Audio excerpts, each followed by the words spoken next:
Bonjour Romain. Bonjour.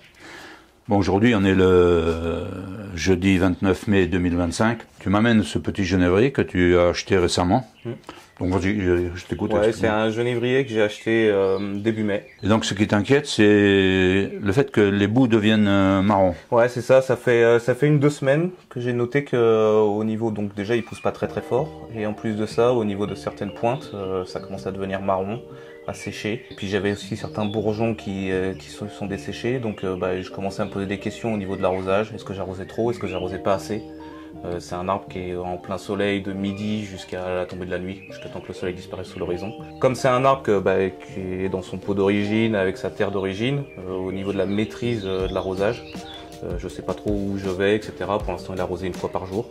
Mais c'est vrai que je connais pas vraiment la rétention en eau qu'a le substrat. Donc je me pose ce genre de questions, quoi. Et j'ai pas envie de faire de bêtises, bien sûr. Bon, alors moi je t'ai posé quelques questions. Donc à l'achat, tu m'as dit qu'ils avaient pincé l'arbre. Ouais, il a été pincé juste avant que je l'achète, ouais, ça je le sais.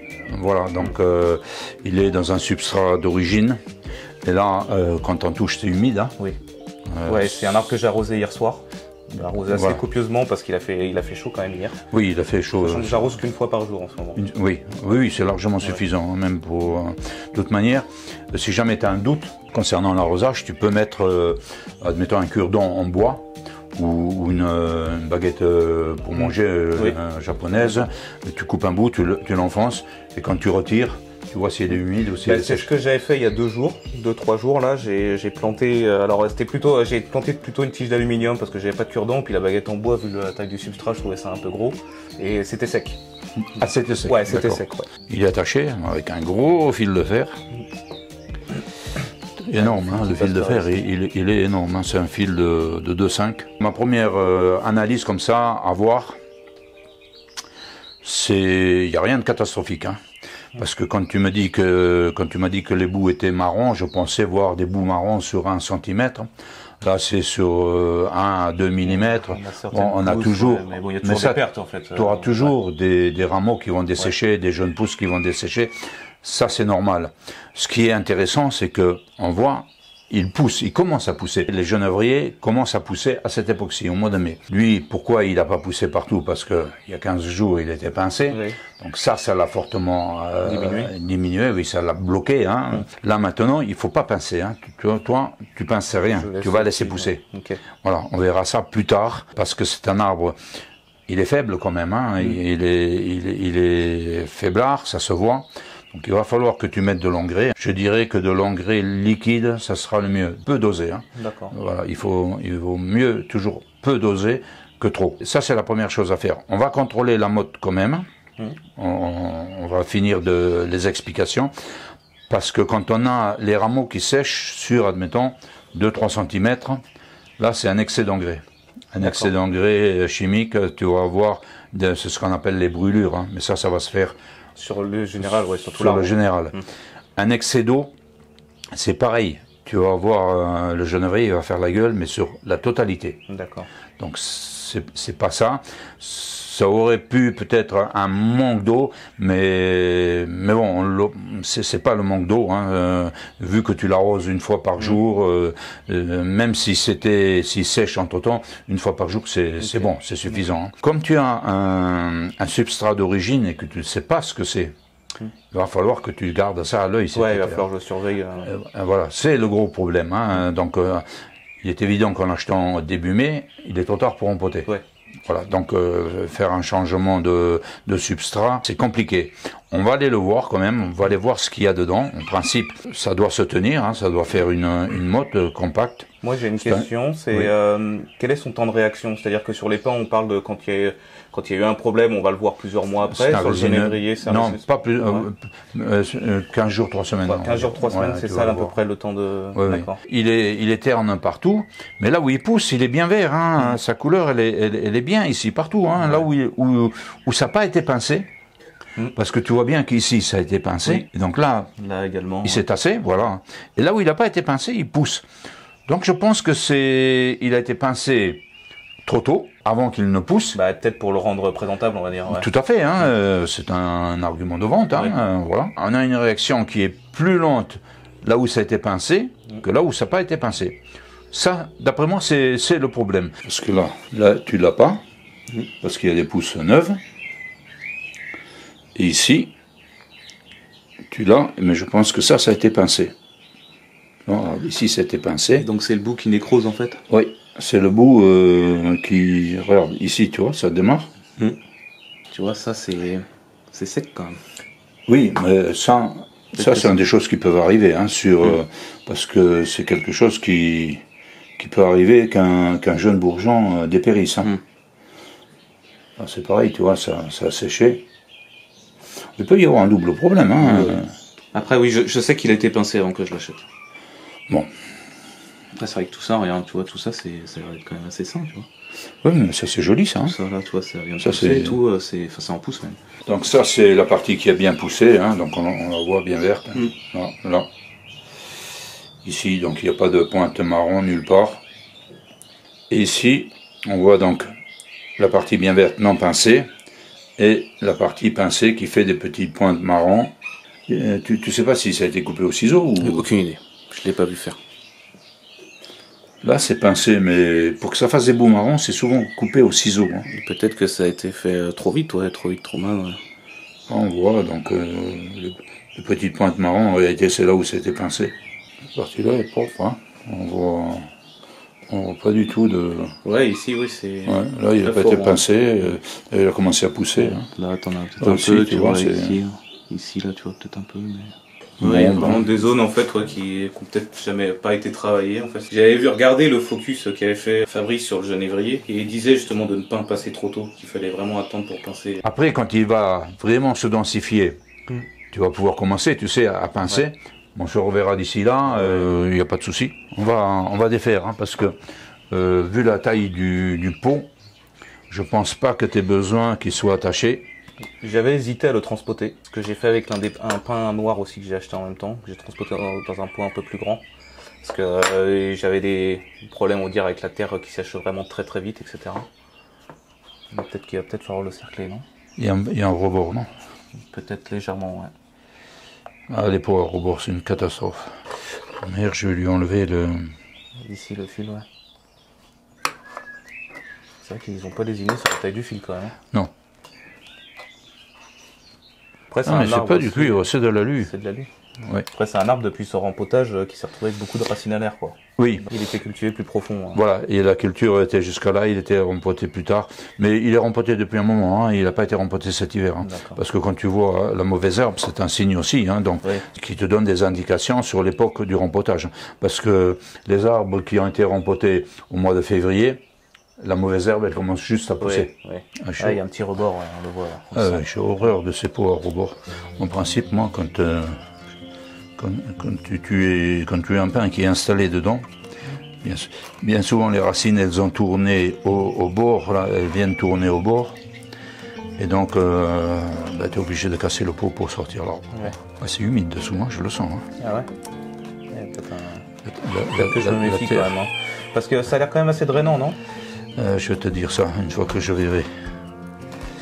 Une fois que je verrai ce qu'il y a dessous. Qu'est-ce que c'est qu'il y a?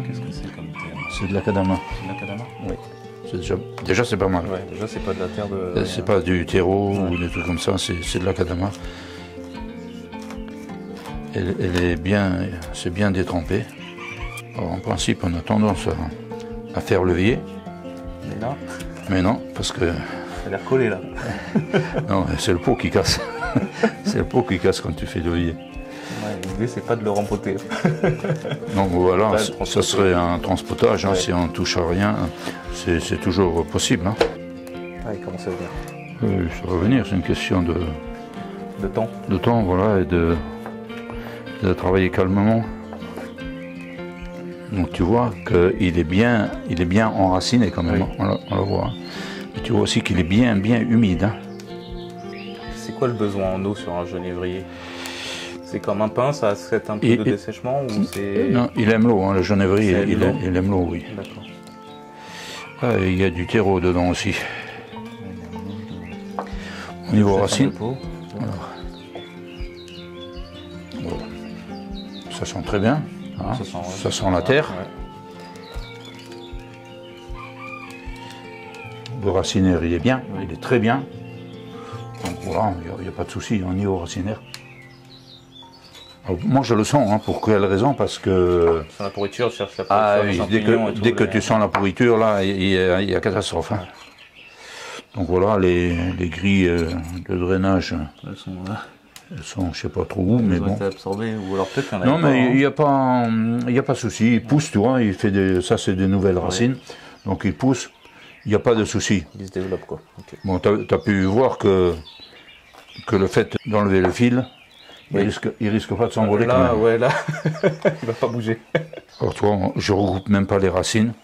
On a un peu de terre qui sont... Pour le remettre... Ouais, mais même si on a une ou deux racines qui dessèchent en surface, c'est pas un problème. Ouais. Au niveau racinaire, on est bon. Ça, de toute manière, c'est quelque chose qu'il faudrait contrôler systématiquement quand on achète un arbre.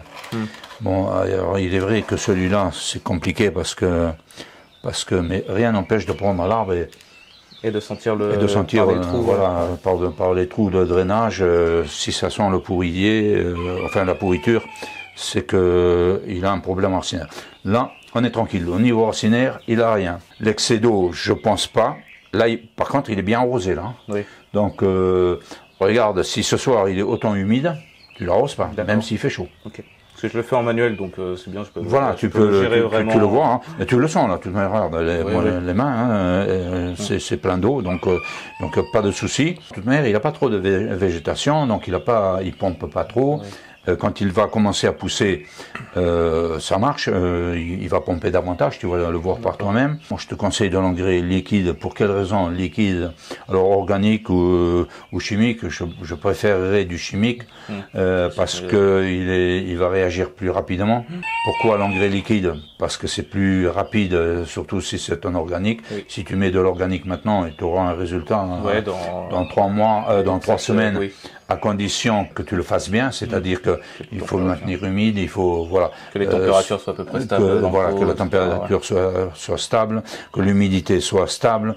Donc tout ça, ce sont des phénomènes que peu de gens respectent. Je ne sais pas si je te l'ai dit, si ça avait été un problème d'engrais, admettons, l'engrais chimique. Ouais. On aurait eu tous les bouts auraient été marrons, mais secs marrons comme brûlés. C'est pour ça qu'on dit brûlure d'engrais. Ouais. Brûlure d'engrais. Là, c'est pas le cas. J'ai une question pour toi. Quand on voit que ça commence à sécher comme ça, ça c'est pas un dessèchement en fait, c'est la nidification qui commence à. Oui, t'as rien d'anormal. Parce que je me posais la question, des fois ça commence au milieu, moi c'est. Ça, tu vois, c'est parce que c'est en train de mourir. Voilà, c'est en train de mourir, mais ça, tu vas la voir. T'en as hein, qui meurt. Hein. Parce que je me posais la question, en fait, des fois on voit que ça. Ça linifie au milieu et après que ça va, c'est ça. On pourrait s'attendre que ça commence au fait à la base de la branche et que ça avance après. T'en as pas beaucoup d'arbres, donc t'es dessus. Oui, je le regarde souvent, oui, on est d'accord. Dès que t'as un petit truc marron dessus, panique pas. Hein. Les arbres ont leur vie aussi, et il y a des dessèchements de rameaux, parce qu'on en fait trop dessus, on est tout le temps dessus, on a tout le temps les mains devant. Ton arbre, il a besoin de nourriture, que tu le regardes, mais que tu lui foutes la paix pour l'instant. Oui. Voilà. Ah, j'ai un petit truc là, marron. Ah, je vais prendre des ciseaux, je vais couper, et tu coupes juste en dessous où c'est vert, où ça va redevenir marron parce que tu l'as coupé. Ouais, donc il faut, à un moment donné, il faut laisser l'arbre vivre sa vie et tranquillement, quoi. Hein. Il est bien ton arbre, hein, il manque un peu de densification. Mais c'est en cours, hein, ça va se faire. Voilà, un chinensis, c'est un arbre qui est costaud. Hein, c'est l'acadama, ça lui va. Encore que la plupart des chinensis poussent dans des sols calcaires. Hein. On parle souvent d'Itoigawa, qui est un chinensis. Le chinensis qu'on connaît tous parce que on ne connaît pas l'origine exacte. L'Itoigawa que tout le monde connaît parce qu'il a il a une ramification beaucoup plus brillante, beaucoup plus dense, parce que il a été découvert dans la région d'Itoigawa au Japon, dans les montagnes très calcaires en altitude, hein, jusqu'à 1700 mètres. Ah oui, donc oui, donc ce sont des arbres qui sont costauds, hein, ça poussait dans de la roche. Et après, les gens, ils sont continués, au Japon, ils ont continué à chercher dans les montagnes. Et on est allé jusqu'à l'extrême nord. Hein. Le premier a été trouvé sur l'île de Shikoku, là où on va, à Takamatsu, donc dans la préfecture d'Ekime. Ils ont appelé ça le Shimpaku. Le vrai Shimpaku, ça veut dire vrai genévrier. Et chaque fois qu'on a découvert un autre, hein, il était au Shimpaku. Donc, et donc le premier qu'ils avaient appelé Shimpaku, donc de l'île de Shikoku, ils l'ont appelé Shikoku Shimpaku. Après Itoigawa Shimpaku, Okinawa Shimpaku, chacun a dit non, c'est notre voilà. Donc des arbres qui ont des différences ou c'est des arbres qui sont alors ils ont tous une très légère différence. Moi, dans mes pins sylvestres, je vois bien qu'il y a des pins qui sont des aiguilles qui sont longues, des aiguilles qui sont courtes. On ne fait pas la différence. Au Japon, ils la font. Pour des arbres qui sont cultivés. La moindre truc. Et donc de nos jours, l'Itoigawa qu'on voit partout, c'est même plus l'origine d'Itoigawa. Ce sont des cultivars. Ils ont hybridé, ils ont greffé, ils ont amélioré le feuillage. Et donc c'est sur ce cultivar qu'on a cet Itoigawa qui est très dense, qui est voilà. Bon, c'est une petite parenthèse hein, pour dire que la plupart des Shinensis, c'est l'origine, le même arbre, et puis on a modifié par la suite, par sélection, par greffe ou par hybridation, on a fait plein de sélections dessus. Le Shinensis, en règle générale, c'est un arbre qui est très costaud, qui aime l'eau, qui aime l'engrais aussi. Hein. Ça pousse une fois qu'il est bien installé, qu'il est dans son élément, que tu le travailles comme il faut, ça pousse très bien. Hein. Tu sais, il y a pas mal de matière là. Le jour où j'aurai envie de travailler, s'il continue comme ça, il y aura des ça devrait, en fin de saison, ton arbre il devrait avoir doublé de densité au niveau feuillage. Voilà. D'ailleurs, tu le vois ici, dès que ça pousse, alors ça devient dense, ça pousse partout, il rejette facilement en arrière. On le voit très bien. Parce que tu coupes, tu vois, ici, cette pousse, elle est sur du bois dur, hein. Il n'y a que le pin noir au Japon qui te le fait, mais le genévrier, lui, il le fait aussi. Il le fait très bien. Le travail est intéressant sur le genévrier, hein. Quand on fait une mise en forme, c'est intéressant parce qu'il se plie facilement, tu peux mettre des tirants, tu as surtout de la matière, c'est-à-dire que si tu veux revenir, parce que tu es trop long, tu coupes ici, ben tu as de la matière derrière. Ce que tu n'as pas sur le pain. Tu peux faire vraiment garder quelque chose de compact en fait, avec du feuillage proche du tronc. Voilà.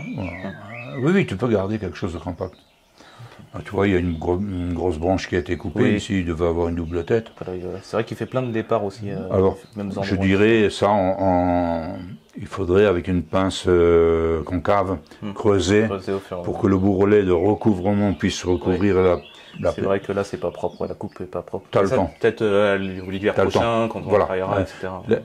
L'urgent maintenant c'est de laisser l'arbre tranquille et le laisser pousser. Par contre, fais gaffe quand tu manipules les rameaux. Les rameaux, ça casse très facilement. Ah, ok, d'accord, c'est très fragile. Lorsque tu fais une mise en forme, quand tu poses la ligature sur les grands, 3 semaines après, tu t'aperçois que tu as cassé plein de petits... tu ne peux pas faire autrement, hein, c'est comme ça. Donc 3 semaines après, tu viens avec une pince à épiler, là, une pince, et hop, tu enlèves ce qu'il y a desséché. Ça a été cassé. Donc, parce que dès que c'est cassé, même si ça reste accroché, ça sèche. D'accord. Ah oui, donc il faut vraiment faire attention quand on manipule. Ah oui, il faut faire attention. Quand on regarde, etc. C'est assez fragile, hein, surtout en verre comme ça casse très facilement. Hein, lors des pincements, il faut les pincer comme ça et tac, tu pinces. Toujours tenir la base. Et pas prendre et tirer dessus. Quoi, hein. Il ne faut pas faire ça. Hein. Voilà. Moi, je les pince, je fais ça. Et puis ensuite, je tire. Après, quand tu as une masse végétale qui est très dense, que tu en pètes une, c'est pas grave. Oui, bien sûr. C'est pas grave. Pour ce qu'on a fait le tour, quand tu m'appelais, je pensais que c'était plus important parce que tu m'envoyais des photos où c'était... je t'avais récupéré des choses qui étaient tombées, etc. Donc j'avais arraché exprès pour te montrer. Et puis non, c'est vrai que je t'avais pas montré l'arbre en entier, quoi. Je t'avais montré des échantillons de problèmes qu'il y avait. Tu vois, c'est toujours intéressant de voir l'arbre parce que sur une photo, quand j'ai vu ce que tu m'as dit, je dis, bazar, si c'est comme ça partout, ça craint. Donc c'est pour ça que je t'ai dit, bon, amène-moi l'arbre, quoi. Hein. Donc, l'Akadama, je pense qu'il est dedans depuis 2-3 ans. de cet Akadama. Comment Il commence à se déliter, il commence à se compacter. Donc s'il repart bien, tu pourras le rempoter. S'il repart moyennement, ben, tu peux laisser un an de plus. Hein. C'est pas un problème. Au niveau de l'Akadama, c'est pas un problème. Il n'est pas prêt d'étouffer pour l'instant, mais c'est pas trop. Non, on a vu, les racines sont propres, tout est bien. Voilà. Merci beaucoup, Gabi. Eh ben, écoute, c'est avec plaisir, tu le sais. Hein. Dans les playlists, vous avez beaucoup de vidéos sur le plateau 3B. Si vous voulez en voir d'autres, n'hésitez pas. Donc voilà, je vous dis à bientôt sur le plateau 3B, comme d'habitude, dédié au bonsaï. Ciao, ciao. Au revoir.